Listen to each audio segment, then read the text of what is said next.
لو انت بتعاني من الحاجات اللي احنا قلناها المرة اللي فاتت عن كره نفسي او عدم الرضا عن نفسي، تعالى اقول لك الحلول اللي ممكن اعملها تساعدني ان انا اتغلب على الموضوع ده. اول حاجة ان انا اتعاطف مع نفسي واحاول اشجعها على الحاجات الجيدة الايجابية اللي انا بوصل لها وبحققها باستمرار.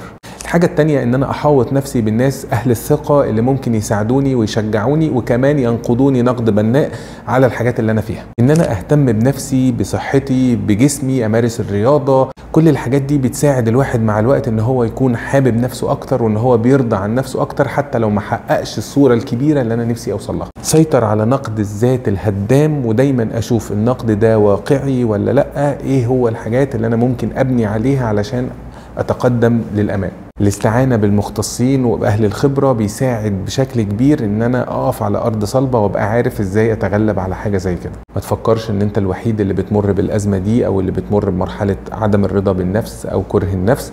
دي ناس كتيرة جدا جدا بتمر بيها، وكمان في ناس بتكافح فيها. جربوا الخطوات اللي احنا قلناها وان شاء الله تساعد ان الواحد يبدأ خطوات قوية في ان هو يوصل لحب النفس والرضا عنها.